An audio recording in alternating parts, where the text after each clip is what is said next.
وللمزيد ينضم إلي في الاستوديو السيد شيان شكيل رئيس تحرير مجلة Aviation Business Middle East. شيان أهلا وسهلا بك. إلى أي مدى يمكن أن نقول بأن فضيحة العلاقات العامة في موضوع طرد راكب يونايتد كانت فضيحة من صناعة ذاتية؟ Well, it was a lot of, there's a lot of responsibility on United's shoulders, but to be fair, it's not all United. It was the Chicago Department of Aviation and U.S. law enforcement that actually wrenched him out of the seat. And as we all know, the news coming out of that country with the law enforcement issues that tend to take place there, they're a bit more aggressive than in other parts of the world. Having said that, United's CEO didn't exactly pacify the situation by sending out an email that got leaked to the press where he called the passenger David Dow violent and belligerent. And and his communications team did in fact get him interviews with a number of other TV channels, but it took a long while for the word sorry to come out. And so the whole situation was managed badly. It was self-destructive because the company chose process and policy over passenger experience. And as we all know, aviation right now, the passenger is king. ماذا يقول لنا هذا الأمر عن أهمية أن يكون لدى كل شركة قسم مختص بالتواصل في زمن الأزمات؟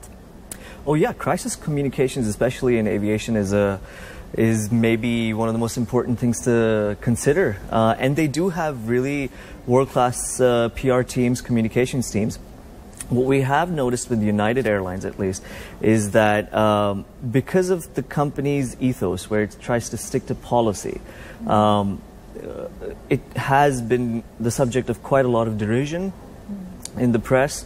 There was that case with the 10-year-old girl that was wearing leggings, and United didn't really handle that very well. So the fuel was just, I mean, it was set up because of these practices. And United Airlines just really didn't handle it well at all. And I mean, for a company to lose $750 million on social media, based on social media, is just massive. فعلا ملفت جدا كيف كان الغضب على وسائل التواصل الاجتماعي يترجم فورا في أسواق المال. لماذا كان المستثمرون يركزون اهتمامهم على ما يقال على هذه الوسائل؟ So the fact in the aviation industry is that they work on razor-thin margins. I mean, the global average, I think last year, was that the aviation industry earned about $4 for every $100 that it spends. And United is the third largest airline in the world by some standards.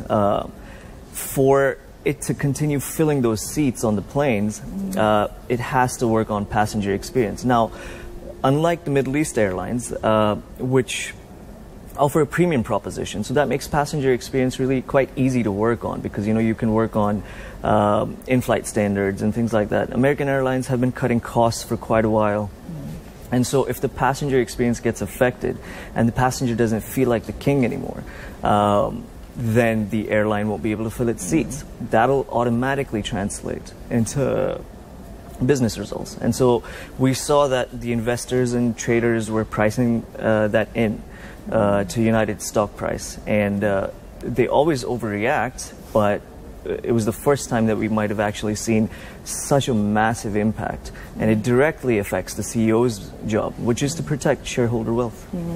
أخيرا، كيف هي النظرة المستقبلية لأداء شركات الطيران الأمريكية لا سيما وأننا رأينا تراجعات قوية في أرباحها الفصلية؟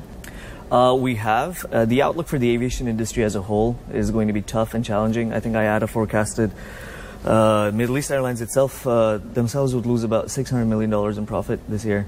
The American airlines are facing challenges that are quite common to airlines outside of this region because of pilot unions and strikes and having to raise contract costs.